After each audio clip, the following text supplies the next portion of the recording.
वैसे जरूरी नहीं है, लेकिन फिर भी वीडियो को लाइक या फिर डिसलाइक करने की कोशिश जरूर किया करें। मूवी का स्टार्ट न्यूयॉर्क के एक अपार्टमेंट को दिखाते हुए होता है, जहाँ पर हम एक बच्चे एलेक्स को देखते हैं, जिसमें हॉरर स्टोरीज लिखने का काफी टैलेंट था और उसे काफी शौक भी था लिखने का। लेकिन आज रात वो थोड़ा अपसेट नजर आ रहा था और वो सोचता है कि वो अपनी लिखी सारी स्टोरीज को जला दे। अब यहाँ पर उसके पेरेंट्स भी उसका ये बिहेवियर समझ नहीं पा रहे थे, तब वो सोचते हैं कि हॉरर को इतना ज्यादा पसंद करने की वजह से वो ऐसा कर रहा है। तब एलेक्स भी अपने पेरेंट्स की ये बात सुन लेता है। इसके बाद वो अपना बैग लेता है और घर से बाहर आ जाता है। वो लिफ्ट के जरिए बॉयलर रूम में जाना चाहता था ताकि वो अपनी सारी हॉरर स्टोरीज की बुक को जला सके, लेकिन तभी अचानक से एक फ्लोर पर वो लिफ्ट रुक जाती है और अब एलेक्स की कोशिश करने के बाद भी वो चल नहीं रही थी। तभी उसे सामने के एक अपार्टमेंट से लाइट आती हुई दिखाई देती है और जब वो चेक करने के लिए वहाँ पर जाता है तो देखता है कि वहाँ पर उसकी फेवरेट हॉरर मूवी चल रही है और वहीं पर एक पंपकिन पाई भी पड़ी हुई थी जो कि एलेक्स की फेवरेट थी। और जैसे एलेक्स उसे खाता है वो बेहोश हो जाता है और जब उसकी आँख खुलती है तो वो खुद को एक छोटी सी क्लोजेट में पाता है। इसके बाद जब वो बाहर आता है तो चेक करने पर उसे पता चलता है कि इस रूम का दरवाजा तो बंद है। उसे एक कबर्ड में बच्चों के बहुत सारे कपड़े दिखाई देते हैं। तब ठीक उसी टाइम उसकी नजर विंडो पर पड़ती है, जहाँ जाकर वो अपने पेरेंट्स को काफी आवाज लगाता है, लेकिन आगे से उसे कोई भी रिस्पॉन्स नहीं आता। तो इसीलिए वो विंडो से बाहर कूदता है, लेकिन वो एक अलमारी से होता हुआ वापिस से उसी रूम में आ जाता है और तभी वहाँ पर लाइट्स ऑन ऑफ होने लगती हैं और वहाँ पर एक डरावनी आवाज भी आ रही होती है जो एलेक्स से उसका नाम पूछती है। और तभी हम वहाँ पर किसी का ब्लैक शेडो देखते हैं। एलेक्स भी उसे देखकर डर जाता है और जिसका वो साया था पता चलता है कि वो एक विच है, जो एलेक्स से पूछती है कि क्या तुम्हें कोई स्पेशल चीज है। यहाँ पर एलेक्स काफी घबरा जाता है, उसे कुछ भी समझ नहीं आता और तब वो विच एलेक्स को अलमारी में रखे हुए कपड़े दिखाती है। वो बताती है कि ये सारे कपड़े उन बच्चों के हैं जिन्हें मैंने कैद किया था, लेकिन इनमें से कोई भी मेरे काम का नहीं था। यहाँ पर वो विच फिर से एलेक्स से सेम क्वेश्चन करती है, यानी क्या तुम्हें कोई स्पेशल चीज पाई जाती है। तब डरते हुए यहाँ पर एलेक्स हाँ बोल देता है और उसे बताता है कि हाँ मैं हॉरर स्टोरीज लिख सकता हूँ। इसके बाद एलेक्स उसे अपनी बुक दिखाता है। यहाँ पर उन दोनों के बीच डिसाइड होता है कि एलेक्स रोज रात को उसे एक स्टोरी सुनाएगा और जब एलेक्स उसे स्टोरी नहीं सुनाएगा तो वो विच उसे मार देगी। फिर नेक्स्ट डे एलेक्स को रूम में एक कैट मिलती है और वो बिल्ली गायब भी हो सकती थी। एलेक्स जैसे उसके पास जाता है तो वो बिल्ली उस पर अटैक कर देती है और वो एलेक्स को रूम से बाहर ले आती है। इसके बाद एलेक्स एक रूम में आता है जहाँ पर उसे एक अलमारी में कुछ डॉल्स पड़ी हुई दिखती हैं। इसके बाद जब एलेक्स आगे बढ़ता है तो तभी अचानक से उसके सामने एक लड़की आ जाती है और इस लड़की का नाम यजीम होता है और इसको भी उस विच ने एलेक्स की तरह यहाँ पर कैद ही किया हुआ था। यहाँ पर वो एलेक्स को बताती है कि उस विच का नाम नताशा है और जो बिल्ली है वो नताशा की ही है। एलेक्स को पता चलता है कि इस टाइम जहाँ पर वो है असल में वो एक जादुई अपार्टमेंट है और ये जादुई अपार्टमेंट दुनिया के अलग अलग हिस्सों में ट्रेवल करता है और इनके जैसे बच्चों को फंसा कर वहाँ पर कैद कर लेता है। नताशा उन बच्चों से अपना कोई ना कोई काम करवाती है और जो बच्चा नताशा के काम का नहीं होता तो वो उस बच्चे को हमेशा के लिए कहीं पर गायब कर देती है। यजीम एलेक्स को वार्न करती है कि जो काम तुम्हें मिला है वो तुम्हें हर हाल में करना है। इसके बाद यजीम एलेक्स को एक जादुई लाइब्रेरी में लेकर जाती है। यहाँ आकर एलेक्स देखता है कि वहाँ पर थाउजेंड्स की तादाद में स्टोरीज बुक है। यजीम एलेक्स को बताती है कि मैं भी हर रात नताशा को एक स्टोरी पढ़कर सुनाती हूँ और ये जो सारी बुक्स यहाँ पर तुम देख रहे हो वो मैं सारी पढ़ चुकी हूँ। वो एलेक्स को कोई नई स्टोरी लिखने के लिए कहती है, जिस पर एलेक्स कहता है कि अब तो मैं कुछ भी नया सोच ही नहीं पा रहा हूँ और मैं अपने ही स्टोरीज बुक से उसे कोई स्टोरी सुनाऊंगा। लेकिन यजीम उसे कहती है कि ये सब कुछ काफी नहीं, क्योंकि अब तुम हमेशा के लिए यहाँ पर फंस चुके हो और अगर तुम जिंदा रहना चाहते हो तो तुम्हें नई नई स्टोरीज लिखनी होंगी। लेकिन यहाँ पर तो एलेक्स कुछ और ही सोच रहा था।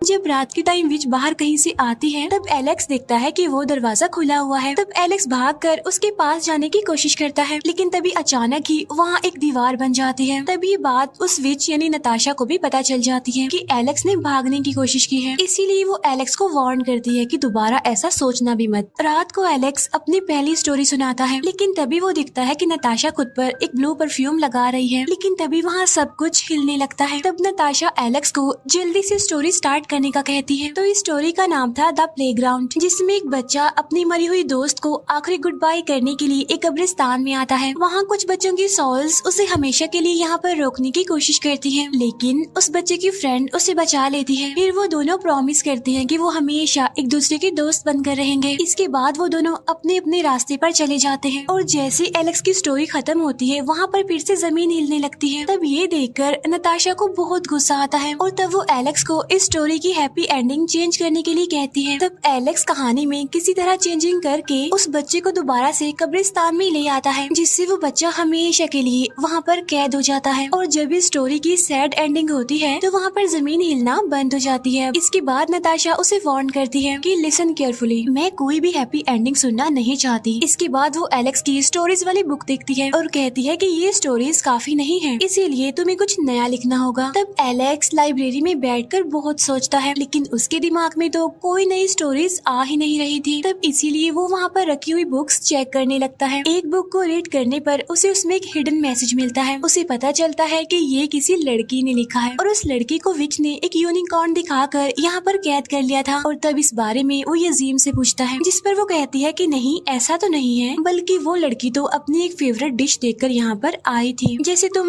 पंपकिन पाई खाकर यहाँ पर आए थे जो कि तुम्हारी फेवरेट थी। तब एलेक्स को लगता है कि शायद उस यूनिकॉर्न गर्ल के छोड़े हुए और मैसेजेस में यहाँ से निकलने का कोई तरीका हो। यही सोचकर वो बाकी बुक्स को चेक करने लगता है। साथ साथ वो उन पुरानी स्टोरीज की हैप्पी एंडिंग चेंज करके किसी तरह नताशा को रोज एक नई स्टोरी सुनाता है। लेकिन वो नोटिस करता है कि वो स्टोरीज नताशा को ज्यादा पसंद नहीं आती और नताशा उसे हमेशा एक ही बात कहती है कि एक अच्छी स्टोरी वही होती है जो रियलिटी की तरफ इशारा करे, यानी सच की तरफ। फिर एक दिन लाइब्रेरी में उसे यूनिकॉर्न वाली लड़की का अगला मैसेज मिलता है, जिसमें लिखा था कि मुझे वो चीज मिल चुकी है जिसकी मदद से मैं यहाँ से भाग सकती हूँ। इतनी ही देर में यजीम भी वहाँ पर आ जाती है, लेकिन इससे पहले कि एलेक्स उसे कुछ बता पाता, वो नताशा की मैजिकल गार्डन को ठीक करने में उससे हेल्प मांगती है। यजीम उसे बताती है कि नताशा अपने मैजिकल ड्रिंक्स यहीं से बनाती है और आज उन्हें कुछ ऐसे अंडे खत्म करने हैं जिससे निकले हुए क्रिएचर्स इस गार्डन को खराब कर सकते हैं। लेकिन तभी वहाँ पर एक गड़बड़ हो जाती है, क्योंकि अंडे से एक स्कल स्पाइडर बाहर निकल आता है। तब वो लोग किसी तरह बाकी अंडों को खत्म करके उस स्पाइडर को पकड़ने की कोशिश करते हैं और इसी कोशिश में यजीम उस स्पाइडर से मरते मरते बचती है। इसके बाद वो उसे वहीं पर फेंक कर बाहर चली जाती है। यहाँ पर वो कैट उस स्पाइडर को पकड़ने की कोशिश में एक जाल में फंस जाती है। तब एलेक्स ठीक टाइम पर वहाँ पर आकर उस बिल्ली को बचा लेता है। गार्डन में होने वाली तबाही की वजह से नताशा यजीम को टॉर्चर करती है, लेकिन एलेक्स उसे ये कहकर बचा लेता है कि सारी गलती मेरी थी, इसे छोड़ दें। तब नताशा उन्हें वार्न करते हुए छोड़ देती है। फिर यजीम एलेक्स को एक दवाई बनाकर देती है और उस दवाई को एलेक्स उस बिल्ली पर लगा देता है। यहाँ पर हम देखते हैं कि वो कैट अब इन दोनों के साथ घुल मिल रही थी और शायद उन्हें पसंद भी करने लगी थी। इसके बाद एलेक्स यजीम को बताता है कि मेरी स्टोरीज तो खत्म होने वाली हैं और अब किसी न किसी तरह करके हमें यहाँ से भागना होगा। जिस पर यजीम उसे समझाने की कोशिश करती है कि ऐसा तो हो ही नहीं सकता, क्योंकि यहाँ पर सिर्फ दो ही रास्ते हैं, एक वो रास्ता जहाँ से तुम आए थे और एक वो रास्ता जिसे नताशा यूज करती है, लेकिन वो उस रास्ते की चाबी हमेशा छुपा कर रखती है। तब एलेक्स यहाँ पर काफी घबरा जाता है, काफी परेशान होता है और वो यजीम को कहता है कि शायद अब मेरे मरने का टाइम आ गया है। तब यजीम उसे बताती है कि नताशा बच्चों को मारती नहीं, बल्कि वो बच्चों को डॉल में बदल देती है। वो उसे वही डॉल्स दिखाते हुए कहती है कि ये सब मेरे फ्रेंड्स थे, लेकिन नताशा ने एक एक करके उन्हें डॉल बना दिया।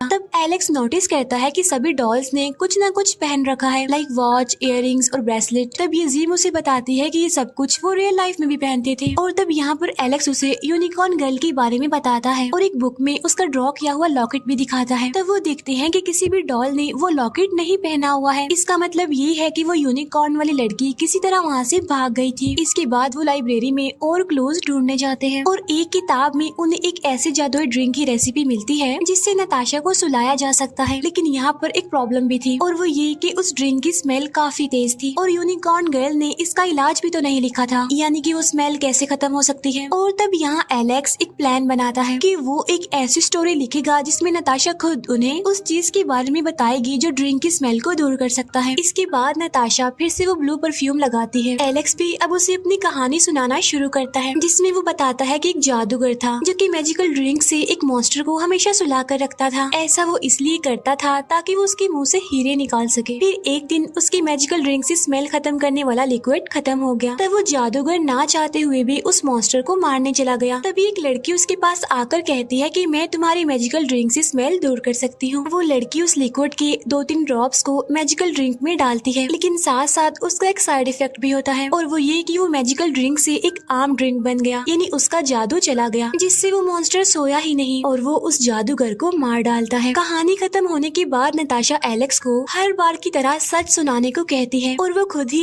असली वाले लिक्विड का नाम बता देती है जिससे मैजिकल ड्रिंक की स्मेल को दूर किया जाए। अब यहाँ पर उनका प्लान कामयाब हो जाता है। इसके बाद वो अपने मिशन पर काम करने लगते हैं। यजीम नताशा की मैजिकल गार्डन से चीजें इकट्ठी करके फाइनली वो मैजिकल ड्रिंक बना लेती है, लेकिन जैसे वो उसे जूस में मिलाते हैं तो उसका कलर चेंज हो जाता है। तभी देखकर वो बच्चे डर जाते हैं क्योंकि बाहर तो नताशा अपने खाने और स्टोरी का वेट कर रही थी, लेकिन एलेक्स के पास तो कोई स्टोरी थी ही नहीं और तभी उनकी मैजिकल ड्रिंक की बोतल भी गायब हो जाती है वहाँ से। तब वो डर जाते हैं ये सोचते हुए कि शायद नताशा को हमारे प्लान के बारे में पता चल चुका है। तब यहाँ पर नताशा एक बार फिर से परफ्यूम लगाती है। एलेक्स भी डरते हुए अपनी स्टोरी सुनाना शुरू करता है, लेकिन साथ साथ वो घबराया भी होता है। तब ये देखकर नताशा उसकी बुक छीन लेती है उससे और जब वो देखती है कि बुक खाली है बिल्कुल तो उसे उन दोनों पर बहुत गुस्सा आता है और इसीलिए अब जैसे ही वो उन दोनों को भी डॉल बनाने लगती है कि तभी अचानक से वो बेहोश हो जाती है। लेकिन तभी वहाँ पर वो बिल्ली भी आ जाती है जिसके हाथ में मैजिकल ड्रिंक की बोतल देखकर वो समझ जाते हैं कि जरूर इसने ही नताशा की परफ्यूम में वो मिला दिया था। इसके बाद वो नताशा की चाबी लेकर बाहर आ जाते हैं, लेकिन वो देखते हैं कि वहाँ पर तो एक जंगल है। लेकिन तभी यजीम को रियलाइज होता है कि वो ट्रीज असली नहीं है। तब वो समझ जाते हैं कि ये जगह भी असल में अपार्टमेंट का एक हिस्सा ही है और तभी अचानक से एक यूनिकॉर्न उन पर अटैक कर देता है। तब उससे बचते हुए वो एक ऐसी जगह पर आ जाते हैं जहाँ पर चॉकलेट से बनी एक हट थी और जैसे ही ये दोनों वहाँ पर पड़ी हुई चॉकलेट्स खाते हैं तो बेहोश हो जाते हैं। जब एलेक्स को होश आती है तो वो देखता है कि नताशा ने यजीम और उस बिल्ली को तो कैद कर लिया है। तब उसे वहीं पर कॉफिन में एक और विच सोई हुई दिखाई देती है जिससे एक नीली लाइट निकल कर परफ्यूम्स की बोतल में जा रही थी। तब नताशा वहाँ पर आकर सारी रियलिटी बताने लगती है कि असल में असली विच ये ही है और इन परफ्यूम्स के जरिए मैं उसका मैजिक खींचती हूँ। असल में ये विच ही मुझे यहाँ पर कैदी बनाकर लाई थी और ये विच तो बच्चों को खाया करती थी और ये मेरे सारे फ्रेंड्स को खा गई, लेकिन फिर मैंने समझदारी की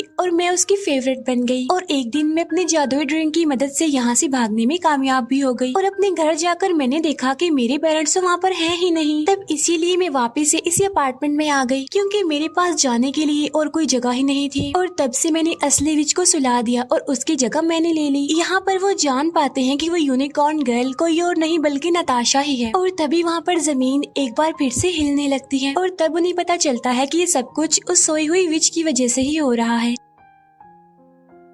नताशा उसे बताती है कि हॉरर स्टोरीज इस विच को सुला कर रखती हैं हमेशा और इसीलिए तो मैं रोज तुमसे हॉरर स्टोरीज सुना करती थी। तब वो एलेक्स को जल्दी से कोई नई स्टोरी सुनाने को कहती है और कहती है वरना हम सब मारे जाएंगे। तब यहाँ पर एलेक्स अपनी ही स्टोरी सुनाता है कि किस वजह से वो अपनी हॉरर स्टोरीज वाली बुक को जलाने जा रहा था। वो बताता है कि मैं हॉरर स्टोरीज को बहुत लाइक करता था, लेकिन इस वजह से बच्चे मेरा मजाक बनाते थे, लेकिन जो मेरा बेस्ट फ्रेंड था वो हमेशा मेरा साथ देता था। एक दिन मैंने अपने बेस्ट फ्रेंड को अपने बर्थडे पर इनवाइट किया जहाँ पर मेरे पेरेंट्स ने हॉन्टेड हाउस की थीम रखी थी, लेकिन यहाँ पर एलेक्स को पता चलता है कि उसका बेस्ट फ्रेंड भी बाकियों की तरह ही था, वो भी उसका मजाक ही बनाता था और वो वहाँ पर एलेक्स की इंसल्ट करके वहाँ से चला गया और इस बात से अपसेट होकर ही मैं अपनी बुक्स को जलाने जा रहा था। तब स्टोरी सुनकर वो सोई हुई विच रिलैक्स हो जाती है। नताशा भी ये देखकर खुश होने लगती है और तभी एलेक्स अपनी कहानी को कंटिन्यू करता है कि एक दिन इन्हीं स्टोरीज की वजह से मुझे एक विच ने कैद कर लिया, लेकिन यहाँ पर मुझे यजीम और उस बिल्ली जैसे अच्छे दोस्त भी मिले। तो वो कहता है कि इसी वजह से ये मेरी लाइफ का सबसे अच्छा टाइम बन गया। तब स्टोरी की हैप्पी एंडिंग होने की वजह से वो सोई हुई विच जाग जाती है। तब नताशा उसे रोकने की काफी कोशिश करती है, लेकिन वो विच की डार्क पावर्स के आगे टिक नहीं पाती, इसीलिए वो विच नताशा को मार देती है। तब मौके का फायदा उठाकर एलेक्स और यजीम उस बिल्ली को भी अपने साथ लेकर वहाँ से भाग जाते हैं, लेकिन जाते जाते यजीम जादुई परफ्यूम की एक बोतल उठा लेती है। तो वो दोनों एक दीवार के पास आ जाते हैं। ये वही दीवार थी जहाँ से एलेक्स इस अपार्टमेंट में आया था। तब यहाँ पर यजीम उस परफ्यूम को खुद पर लगाती है, जिसके मैजिक से वो छुपे हुए दरवाजे को बाहर ले आती है। इसके बाद वो दोनों वहाँ से गुजरते हुए लिफ्ट में आ जाते हैं। तभी वो विच भी वहाँ पर आकर उन पर अटैक कर देती है। इसके बाद वो वहाँ के बॉयलर रूम में जाते हैं, लेकिन वो विच उनका पीछा करते करते वहाँ पर भी आ जाती है। अब यहाँ पर वो बिल्ली भी उसे रोकने की काफी कोशिश करती है, लेकिन नहीं रोक पाती। अब विच यजीम को मारने के लिए आगे बढ़ती है और तभी एलेक्स को याद आता है कि विच को स्टोरीज बहुत पसंद है। तो तब वो अपनी खाली बुक से उसे स्टोरी सुनाने लगता है और वो स्टोरी उस विच को काफी पसंद आती है क्योंकि उसमें एलेक्स काफी सस्पेंस क्रिएट कर देता है। इसके बाद जब वो विच एलेक्स से कहानी की एंडिंग पूछती है तो एलेक्स अपनी बुक को बॉयलर में फेंक देता है। तब कहानी की एंडिंग जानने के लिए विच भी उस बॉयलर में कूद जाती है और तब ये दोनों जल्दी से बॉयलर का दरवाजा बंद कर देते हैं, जिसकी वजह से वो विच जल कर मारी जाती है। इसके बाद वो तीनों वहाँ से निकलकर एलेक्स के घर आ जाते हैं, जहाँ पर एलेक्स के पेरेंट्स उसे देखकर काफी खुश हो जाते हैं। फिर न्यूज़पेपर से हमें पता चलता है कि ये जीम को भी उसकी फैमिली के पास भेज दिया गया है और कुछ दिन बाद वो एलेक्स से फिर से मिलने आती है और उसे एक डायरी गिफ्ट देती है ताकि वो और स्टोरीज लिख सके। मूवी के पोस्ट क्रेडिट सीन में हम उसी जादुई अपार्टमेंट को देखते हैं, जहाँ से हमें पता चलता है कि नताशा अभी जिंदा है और यहीं पर इस मूवी का द एंड हो जाता है। Thank you for watching.